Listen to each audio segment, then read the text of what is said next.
Mari Bapak Ibu kita berdoa. Tuhan Allah Bapa yang Maha Baik, tiba saatnya kami akan membaca, merenungkan, dan mendengarkan firman-Mu. Biar Roh Kudus bukakanlah mata hati dan pikiran kami, agar setiap firman yang kami dengar tidak berlalu dengan sia-sia, tetapi menjadi rema untuk kami, dan mampukan kami untuk dapat melakukannya dalam kehidupan sehari-hari. Berkati pelayan firman Pastor Joseph Hauza, urapi dengan kuasa Roh Kudus-Mu. Terima kasih Bapa, kami siap untuk menerima firman-Mu. Dalam nama Tuhan Yesus, haleluya, amin. Terima kasih, Bu Rim. Amin, terima kasih Ibu Agus Sandri. Ya, Ibu Sarma membacakan Ayub 5 ayat 1 sampai dengan 27 dan Bapak Apul Matius 16 ayat 1 sampai dengan 28. Dipersilakan Ibu Sarma. Terima kasih Bu Rima. Baik Bapak Ibu, saya akan membacakan kebenaran firman Tuhan yang terambil dari Ayub 5 ayat 1 sampai 27. Beginilah pembacaan kebenaran firman Tuhan. Berserulah, adakah orang yang menjawab engkau? Dan kepada siapa di antara orang-orang yang kudus engkau akan berpaling? Sesungguhnya orang bodoh dibunuh oleh sakit hati, dan orang bebal dimatikan oleh iri hati. Aku sendiri pernah melihat orang bodoh berakar, tetapi serta-merta kukutuki tempat kediamannya. Anak-anak selalu tidak tertolong. Mereka diinjak-injak di pintu gerbang tanpa ada orang yang melepaskannya. Apa yang dituainya dimakan habis oleh orang yang lapar, bahkan dirampas dari tengah-tengah duri. Dan orang-orang yang dahaga mengingini kekayaannya. Karena bukan dari debu terbit bencana, dan bukan dari tanah tumbuh kesusahan. Melainkan manusia menimbulkan kesusahan bagi dirinya, seperti bunga api berjolak tinggi. Tetapi tentu aku akan mencari Allah, dan kepada Allah aku akan mengadukan perkaraku. Ia melakukan perbuatan-perbuatan yang besar dan yang tak terduga, serta keajaiban-keajaiban yang tak terbilang banyaknya. Ia memberi hujan ke atas muka bumi dan menjatuhkan air ke atas ladang. Ia menempatkan orang yang hina pada derajat yang tinggi, dan orang yang berduka cita mendapat pertolongan yang kuat. Ia menggagalkan rancangan orang cerdik, sehingga usaha tangan mereka tidak berhasil. Ia menangkap orang berhikmat dalam kecerdikannya sendiri, sehingga rancangan orang yang belat-belit digagalkan. Pada siang hari mereka tertimpa gelap, dan pada tengah hari mereka meraba-raba seperti pada waktu malam. Tetapi ia menyelamatkan orang-orang miskin dari kedahsyatan mulut mereka, dan dari tangan orang yang kuat. Demikianlah ada harapan bagi orang kecil, dan kecurangan tutup mulut. Sesungguhnya berbahagialah manusia yang ditegur Allah. Sebab itu janganlah engkau menolak didikan yang maha kuasa. Karena dialah yang melukai, tetapi juga yang membebat. Dia yang memukuli, tetapi yang tangannya menyembuhkan pula. Dari 6 macam kesesakan engkau diluputkannya, dan dalam 7 macam engkau tidak kena malapetaka. Pada masa kelaparan engkau dibebaskannya dari maut, dan pada masa perang dari kuasa pedang. Dari cemeti lidah engkau terlindung, dan engkau tidak usah takut bila kemusnahan datang. Kemusnahan dan kelaparan akan kau tertawakan, dan binatang liar tidak akan kau takuti. Karena antara engkau dan batu-batu di padang akan ada perjanjian, dan binatang liar akan berdamai dengan engkau. Engkau akan mengalami bahwa kemahmu aman, dan apabila engkau memeriksa tempat kediamanmu, engkau tidak akan kehilangan apa-apa. Engkau akan mengalami bahwa keturunanmu menjadi banyak, dan bahwa anak cucumu seperti rumput di tanah. Dalam usia tinggi engkau akan turun ke dalam kubur, seperti berkas gandum dibawa masuk pada waktunya. Sesungguhnya semuanya itu telah kami selidiki, memang demikianlah adanya. Dengarkanlah dan camkanlah itu. Demikian pembacaan benar firman Tuhan.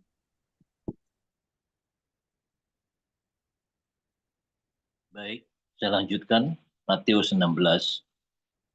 Kemudian datanglah orang-orang Farisi dan Saduki hendak mencoba Yesus. Mereka meminta supaya ia memperlihatkan suatu tanda dari sorga kepada mereka. Tetapi jawab Yesus, pada petang hari karena langit merah, kamu berkata hari akan cerah. Dan pada pagi hari karena langit merah dan redup, kamu berkata hari buruk. Rupa langit kamu tahu membedakannya, tetapi tanda-tanda zaman tidak. Angkatan yang jahat dan tidak setia ini menuntut suatu tanda. Tetapi kepada mereka tidak akan diberikan tanda selain tanda Nabi Yunus. Lalu Yesus meninggalkan mereka dan pergi. Pada waktu murid-murid Yesus menyeberang danau, mereka lupa membawa roti. Yesus berkata kepada mereka, berjaga-jagalah dan waspadalah terhadap ragi orang Farisi dan Saduki. Maka mereka berpikir-pikir dan seorang berkata kepada yang lain, itu dikatakannya karena kita tidak membawa roti. Dan ketika Yesus mengetahui apa yang mereka perbincangkan, ia berkata, mengapa kamu memperbincangkan soal tidak ada roti? Hai orang-orang yang kurang percaya. Belum juga kamu mengerti? Tidak kamu ingat lagi akan 5 roti untuk 5.000 orang itu? Dan berapa bakul roti kamu kumpulkan kemudian? Ataupun akan 7 roti untuk 4.000 orang itu? Dan berapa bakul kamu kumpulkan kemudian? Bagaimana mungkin kamu tidak mengerti bahwa bukan roti yang ku maksudkan? Aku berkata kepadamu, waspadalah terhadap ragi orang Farisi dan Saduki. Ketika itu barulah mereka mengerti bahwa bukan maksudnya supaya mereka waspada terhadap ragi roti, melainkan terhadap ajaran orang Farisi dan Saduki. Setelah Yesus tiba di daerah Kaisarea Filipi, ia bertanya kepada murid-muridnya, kata orang siapakah anak manusia itu? Jawab mereka, ada yang mengatakan Yohanes Pembaptis, ada juga yang mengatakan Elia, dan ada pula yang mengatakan Yeremia, atau salah seorang dari para nabi. Lalu Yesus bertanya kepada mereka, tetapi apa katamu, siapakah aku ini? Maka jawab Simon Petrus, engkau adalah Mesias, anak Allah yang hidup. Kata Yesus kepadanya, berbahagialah engkau Simon bin Yunus, sebab bukan manusia yang mengatakan itu kepadamu, melainkan Bapa-Ku yang di sorga. Dan aku pun berkata kepadamu, engkau adalah Petrus, dan di atas batu karang ini aku akan mendirikan jemaat-Ku, dan alam maut tidak akan menguasainya. Kepadamu akan kuberikan kunci kerajaan sorga. Apa yang kuikat di dunia ini akan terikat di sorga, dan apa yang kulepaskan di dunia ini akan terlepas di sorga. Lalu Yesus melarang murid-muridnya supaya jangan memberitahukan kepada siapapun bahwa ia Mesias.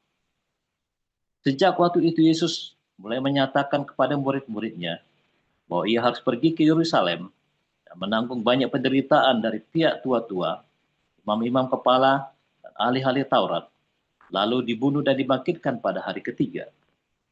Tetapi Petrus menarik Yesus ke samping dan menegur dia, katanya, Tuhan, kiranya Allah menjauhkan hal itu. Hal itu sekali-sekali tak akan menimpa engkau. Maka Yesus berpaling dan berkata kepada Petrus, enyalah iblis, kau suatu batu sandungan bagiku, sebab engkau bukan memikirkan apa yang dipikirkan Allah, melainkan apa yang dipikirkan manusia. Lalu Yesus berkata kepada murid-muridnya, setiap orang yang mau mengikut aku, ia harus menyangkal dirinya, memikul salibnya, dan mengikut aku. Karena barang siapa mau menyelamatkan nyawanya, ia akan kehilangan nyawanya. Tetapi barang siapa kehilangan nyawanya karena aku, ia akan memperolehnya. Apa gunanya seorang memperoleh seluruh dunia, tetapi kehilangan nyawanya? Dan apakah yang dapat diberikannya sebagai ganti nyawanya? Sebab anak manusia akan datang dalam kemuliaan Bapanya, diiringi malaikat-malaikatnya. Pada waktu itu, ia akan membalas setiap orang menurut perbuatannya. Aku berkata kepadamu, sesungguhnya di antara orang yang hadir di sini, ada yang tidak akan mati sebelum mereka melihat anak manusia datang sebagai raja dalam kerajaannya. Demikian firman Tuhan. Ya, terima kasih untuk para lektor, Ibu Sarma dan Bapak Apul yang sudah membacakan firman Tuhan hari ini. Baik, kita akan memasuki renungan firman Tuhan yang akan dibawakan oleh Pastor Joseph Paul Zhang dengan judul Toxic. Baik saudaraku, mari kita mau mendengarkan renungan firman agar kita bertumbuh di dalam Kristus. Dipersilakan Pastor Joseph Paul Zhang.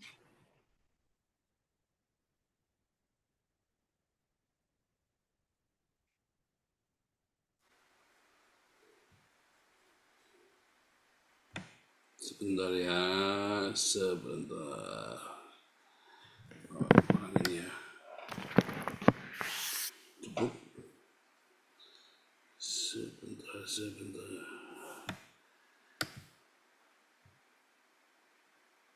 Oke, mantap.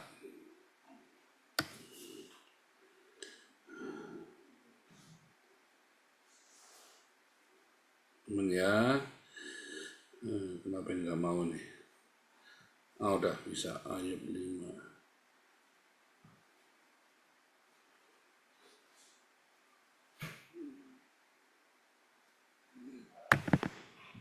Haleluya, firman Tuhan selalu baru setiap hari ketika kita menanti-nantikan Tuhan dengan penuh cinta, dengan penuh semangat, ya, dan selalu ada pengampunan, jangan lupa. Nah, tanpa pengampunan jangan berharap yang lain-lain deh, ya. Kalau Anda tidak bisa mengampuni, Anda nggak usah ngomong yang lain.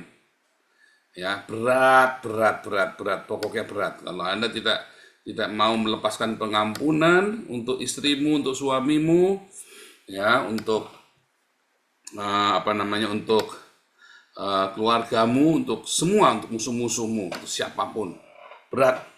Ya.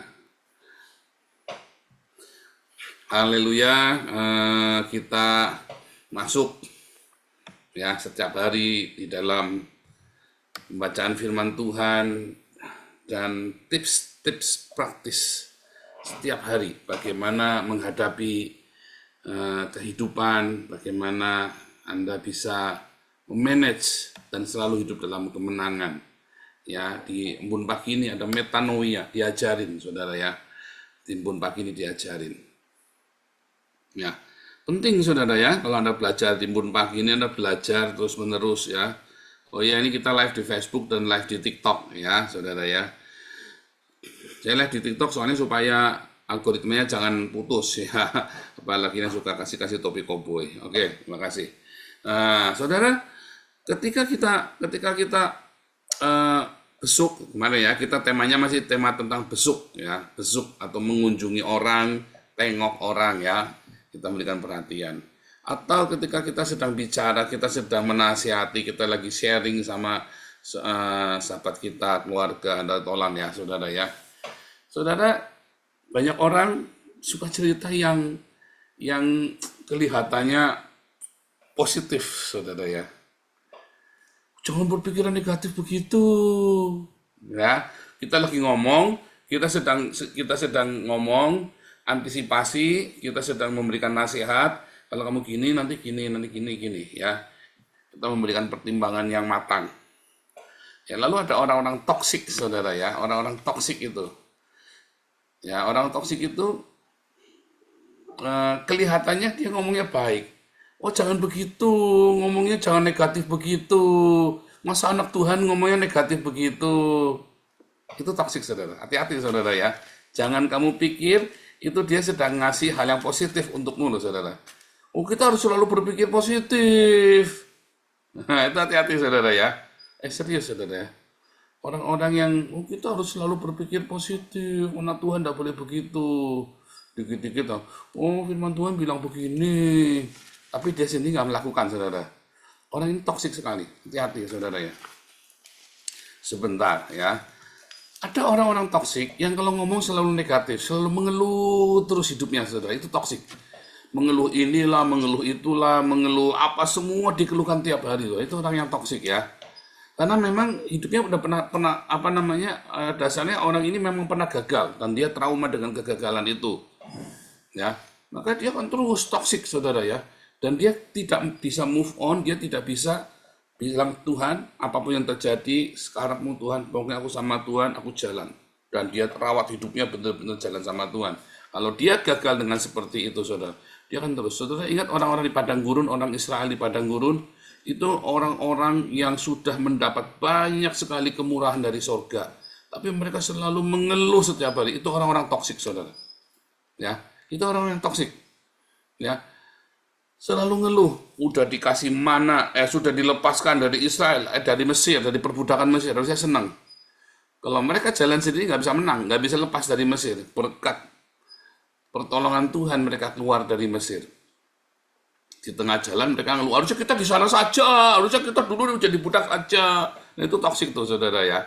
Ini toksik biasa, umum, banyak orang seperti itu.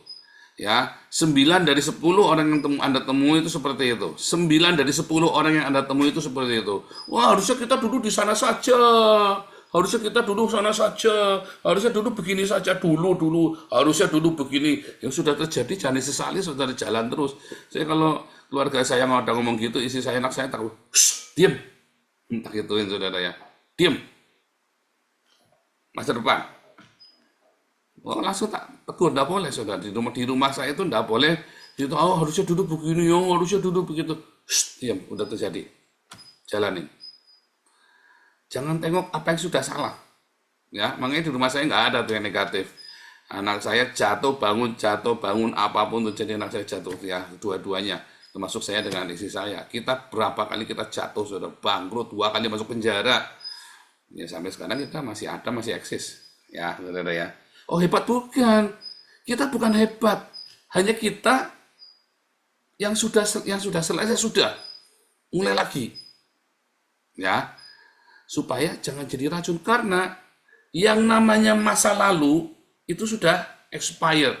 Barang yang sudah expired itu busuk, saudara, dan kamu pelihara terus dalam hidupmu. Makanya hidupmu keracunan, itu namanya toksik itu. Karena kamu setiap hari hidup dengan barang expired.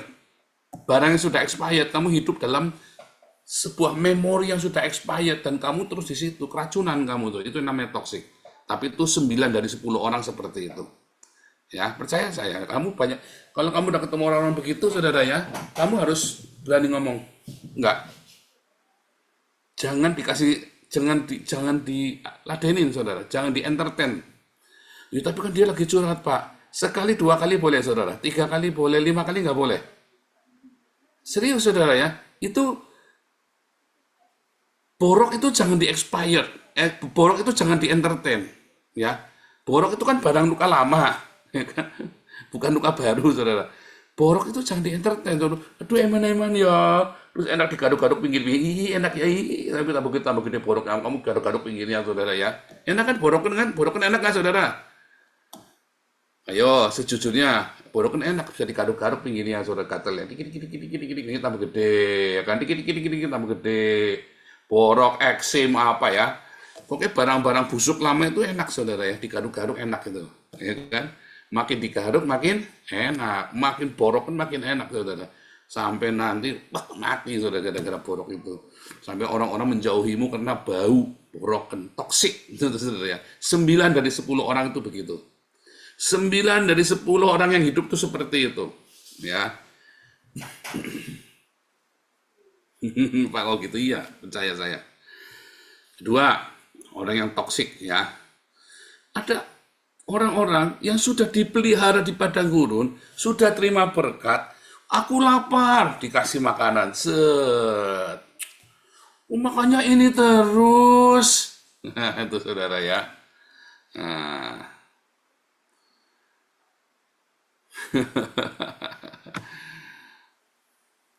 Udah dikasih makan, kok makanya ini terus. Ya. Nah, itulah. 7 dari 10 orang itu seperti itu. Hitungnya dari mana, Pak? Percaya saya. Kamu berteman dengan 10 orang yang 7 itu kayak gitu, saudara. Kok makanya ini terus? Kita minta daging. Ya. Kamu lapar. Ada yang ngasih makan. Kamu protes, saudara. Makanya tidak enak. 7 dari 10 orang itu seperti itu. Nah, itu toksik yang tidak mengucap syukur. Tapi toksik yang pertama, toksik yang selalu pesimis. Harusnya kita duduk begini, harusnya duduk begini, harusnya duduk begini.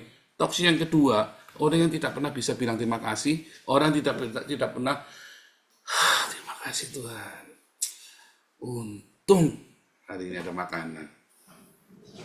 Itu toksik jenis kedua, saudara. Ngeluh terus. Makanannya enggak ya. Makanya gini, ya jangan di sini ya. Itu ya, saudara ya. Bolak-balik ngeluh terus, saudara ya. Ngeluh dengan nggak berterima kasih. Kalau tadi selalu kembali masa lalu, harusnya duduk begini, harusnya duduk begini. 1 kali, 2 kali, 3 kali dengarkan, yang kelima nggak boleh, saudara. Diam. Seakan-akan nggak terjadi apa-apa. Bilang, maju terus. Maju terus. Tapi jangan didengerin. Kenapa, saudara? Karena itu akan meracuni dia dan meracunimu. Ya. Kedua, orang yang tidak mengucap syukur. Hari ini adanya cuma segini, ucapan syukur, saudara. Oh, harusnya begini ya. 7 dari 10 orang itu memang tidak suka mengucap syukur. Yang 3, dia tahu, saudara. Sudah sadar. Tapi yang pertama tadi 9 dari 10 ya, hidup di masa lalu ya. Serem ya, saudara ya. 7 dari 10 orang mengucap syukur. Kemudian dikasih burung puyuh, saudara ya. Dikasih burung puyuh. Terus di tengah jalan, saudara, bukan cuman ini, saudara ya, di tengah jalan diserang musuh. Ya, ada halangan. Wah, teriak-teriak marah-marah, saudara. 5 dari 10 orang itu seperti itu. Ya, begitu ada halangan, ngamuk-ngamuk sama kamu, saudara. Kita udah tolong, kita udah bantu, terus ada masalah. Dia ngamuk sama kamu, dia salahin kamu tuh. Ya kan? 5 dari 10 orang itu seperti itu. Yang 5 diem aja nonton, lihat mana yang menang. Ya kan? Kalau yang menang yang 5 itu, dia akan ikut nyalain kamu juga. Ya kan? Berapa banyak kita tolong orang? Ya kan? Begitu ada yang tidak memuaskan, dia serang kita kan? Waduh, saudara. Ada yang ngancam mau balik jadi Islam segala macam, saudara. Ya kan? Begitu kamu tidak memuaskan, ancam dia jadi Islam. Ancam ini, ngancam itu, segala macam. Wah, oke tunggale, saudara, tenang. Oke tunggale, tenang saja, saudara ya. Biasa, 5 dari 10 orang begitu. Ya. Makin dikit ya. Ulang ya. 9 dari 10 orang, dia selalu ingat dengan masa lalu. Harusnya dulu begitu ya, harusnya dulu begitu ya. 7 dari 10 orang itu nggak berterima kasih dengan berkat hari ini. 5 dari 10 orang akan menyalahkanmu, saudara. Ketika ada masalah, ketika ada hambatan, padahal kamu sudah diberi banyak sekali, kamu sudah memberi banyak pertolongan, keringanan, kemudahan. Ya. Kemudian ada lagi, ya, ada orang-orang, ya, nanti dia akan menghasut, saudara. Dia akan menghasut untuk memberontak sama kamu, saudara. 3 dari 10 orang, dia akan menghasut orang-orang untuk memberontak melawan kamu, saudara. Yang 3 ini Pareto, ya. 3 ini dia akan menghasut, dan itu akan mempengaruhi yang lain, sehingga semua itu bisa tiba-tiba memberontak. Tiba-tiba semua menyalahkan kamu. Dia kasak kusuk. Ya. Itu begitu, saudara ya. Itu perjalanan padang gurun tuh. Dan Anda semua, sebagian besar masih di padang gurun. Kalau kamu sudah di tanah perjanjian, enggak, saudara. Happy. Tenang. Kalau kamu masih di padang gurun, begitu. 9 dari 10 orang kamu mau balik ke Mesir. Kamu mau jadi budak. 9 dari 10 orang kamu mau jadi budak. Goblok, saudara. Wah, aku harusnya dulu di sana. Aku harusnya dulu jangan pergi ke Belanda. Oh, aku harusnya jangan begini. Oh, aku harusnya jangan tinggal. Ya sudah terlanjur. Tapi 9 dari 10 orang itu pada umumnya kita begitu. Orang begitu 1, 2, 3 tinggal, saudara. Ngomong yang tegas. Stop. 7 dari 10 orang. Ya, dia tidak mengucap syukur dengan apa yang ada hari ini. 5 dari 10 orang akan menyalahkanmu, saudara. Ketika terjadi di tengah jalan ada hambatan, ada tantangan yang berat. Bahkan mungkin tantangan yang ringan aja udah nyalain kamu, saudara. 3 dari 10 orang akan memberontak, menghasut yang lain untuk nyerang kamu balik, saudara. Tapi ada 1 dari 10 orang yang bahaya nih, saudara. Ya, 1 dari 12. Ya, yaitu Petrus. Nah, ini bahaya nih, saudara. Toksik tapi tidak ketahuan. Dia akan berikan hal yang positif buat kamu, saudara. Ya. Tetapi dia mengajak kamu, ya, untuk di dalam boost up-nya dia, saudara, di dalam gemebiarnya dia, kehebohannya dia, sehingga dia tidak realistis. Sehingga dia tidak menghadapi yang seharusnya dia hadapin. Dia hidup di dalam ilusi kemenangan, ilusi victory, saudara. Oh, kita pasti menang. Itu akan membuat kamu jadi nggak waspada. Orang itu akan angkat-angkat kamu terus tuh, saudara. 1 dari 12 orang, bukan 1 dari 10. 1 dari 12 orang. Dia akan angkat-angkat kamu. Oh, Pak Paul ini hebat, pasti bisa, Pak. Jangan khawatir, Pak. Aku akan selalu sama dengan Pak Paul. Padahal begitu saya kena masalah, kabur pertama dia, saudara.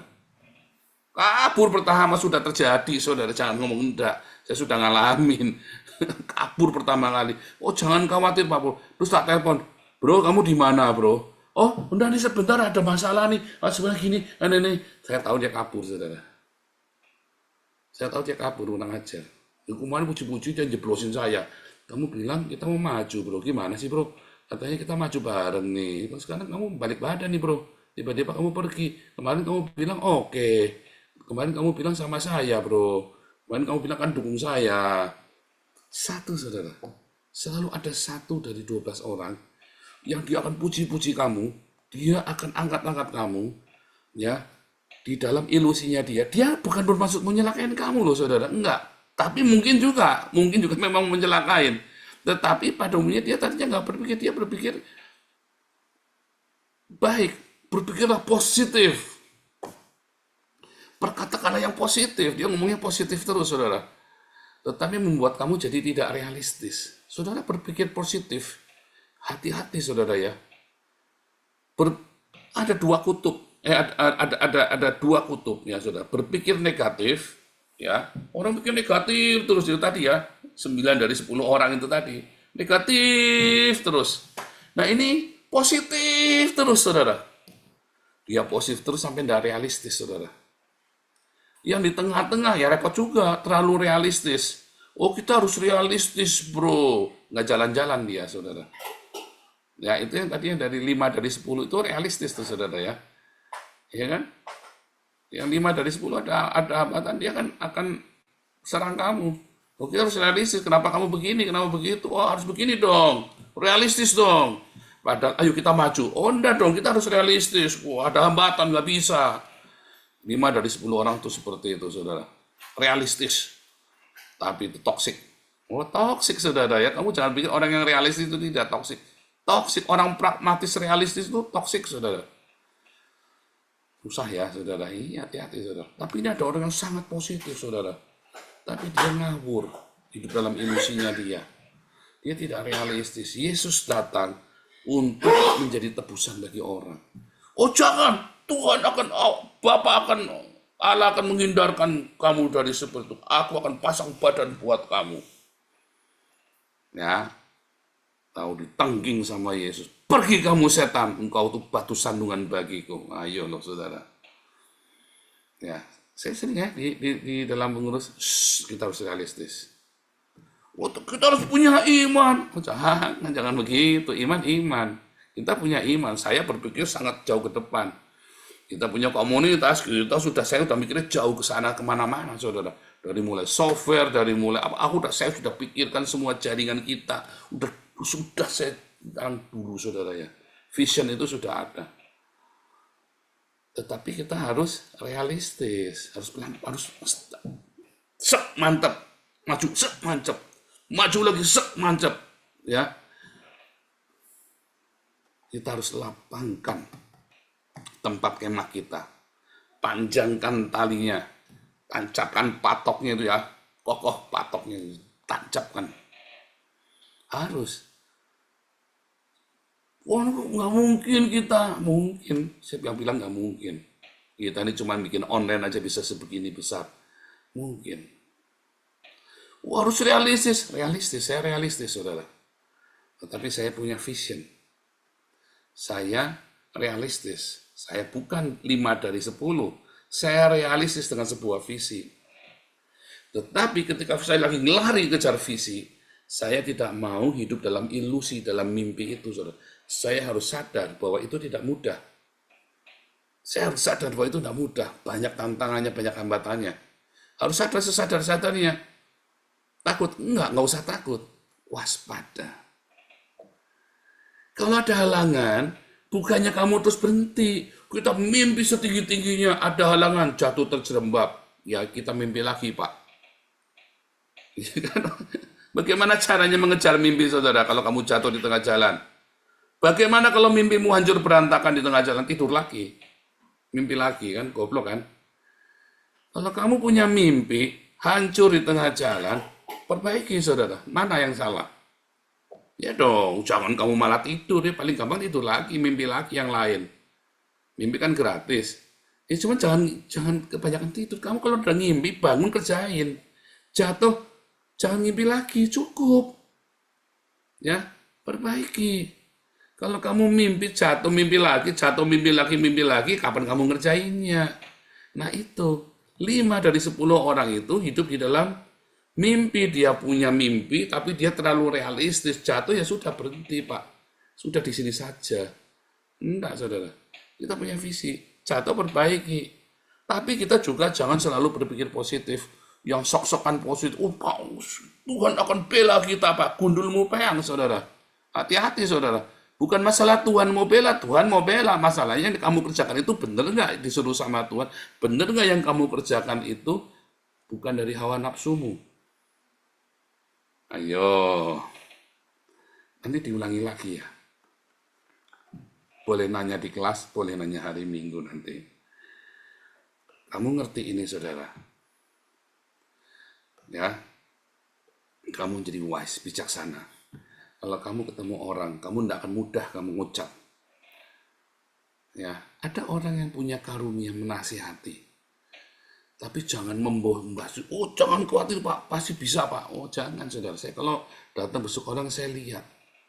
Ini orang nggak punya iman. Nggak akan saya bilang, oh tenang, jangan khawatir. Enggak. Kamu punya iman besar nggak? Enggak. Ya jangan, kamu realistis saja. Ya kalau kamu begitu, iya kamu harus realistis. Kalau kamu punya iman yang besar, kejar. Kalau enggak, kamu stop di sini. Tapi aku mau ngejar, Pak. Nah, kalau kamu mau ngejar, kamu siap menderita enggak? Mau, Pak. Menderita banget tuh. Mau. Bangun. Kalau enggak, ya cukup di situ. Oh, pasti bisa kamu. Wah, ya, kamu nyelakain dia, saudara. Ternyata dia imannya nggak nyampe, mampus dia di tengah jalan. Nggak nyampe imannya. Jangan dipaksa. Ya. Bisa-bisa malah cabut ya. Kadang-kadang kamu jorokin orang, nyelakain orang loh, saudara.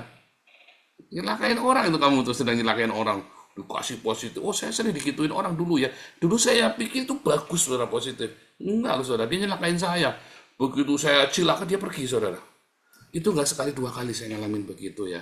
Makanya ketika ada begitu saya ngerti. Hati-hati nih kalau ada orang terlalu positif ke saya ini. Dia salah satunya kayaknya sudah pernah terjadi. Kan selalu muji-muji saya. Di tengah jalan dia yang cabut pertama kali, saudara. Ya, itu udah kejadian, saudara ya. Banyak, saudara, kita sedang ngalamin. Di sini pun udah tontonan gratis. Anda ngelihat semua perjalanan hidupnya kita. 1 dari 10 orang selalu hidup. Harusnya dulu begini. Ya, 7 dari 10 orang dia nggak terima kasih dengan apa yang ada, apa yang sudah ada yang baik. Ngeluh. 5 dari 10 orang ada hambatan, dia akan salahkan kamu. Ya, akan salahkan orang lain. Salah ini sih, salah itu sih. Terus dia berhenti di situ. Utung, berhenti, stuck, camper. Nggak maju, udah. Tuh ya, 3 dari 10 orang dia akan pimpin pemberontakan melawan kamu, saudara. Akan menghasut. Tiba-tiba satu gereja bisa musuhin kamu semua tuh. Ya. Musuhin Musa, dihasut ya. Dihasut sama Bani Korah itu kan, seluruh Israel kan buat ngelawan Musa kan.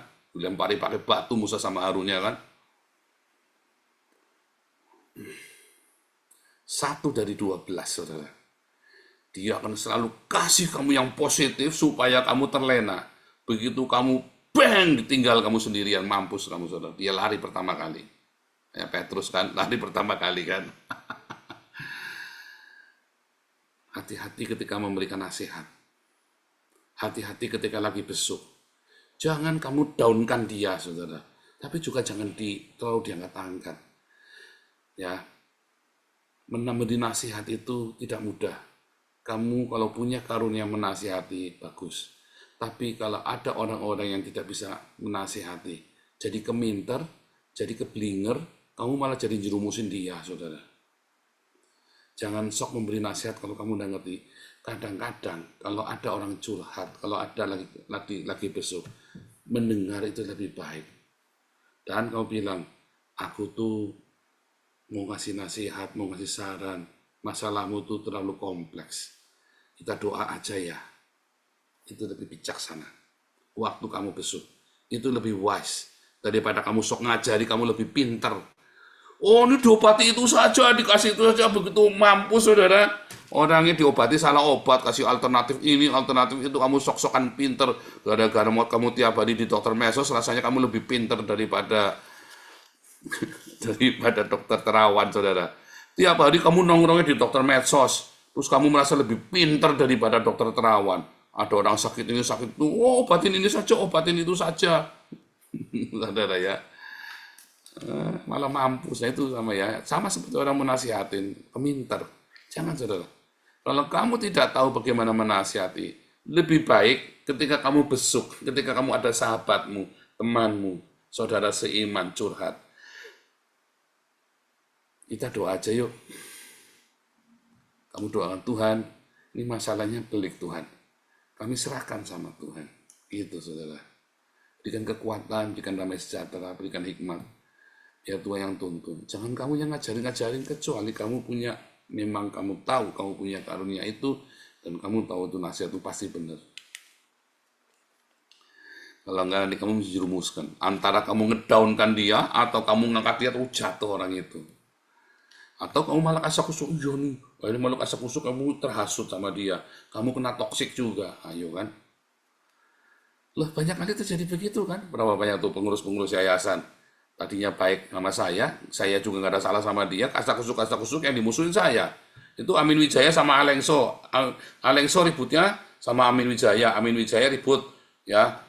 Si Alengso ribut sama Bu Linda Surabaya, Amin Wijaya dulu belain Linda Surabaya, terus Amin Wijaya ribut sama Alengso, Amin Wijaya keluar. Terus Alengso tiba-tiba ribut tuh sama Pak Stephen, sama masalah Sanggam. Tiba-tiba saya yang dimusuhin, saudara. Mereka kasak-kusuk, tiba-tiba saya yang dimusuhin. Loh, hubungannya apa sama saya, coba, saudara? Itu selalu terjadi begitu, ya, selalu. Makanya toksik, itu orang-orang toksik tuh, saudara ya. Saling melempar racun. Itu racun-racun dalam komunitas. Racun-racun juga dalam hidupmu, hati-hati. Ya, saya harus selalu waspada juga. Saya sendiri pun waspada, saudara. Ada orang, ayo kamu bisa, ayo kamu bisa, ayo kamu bisa.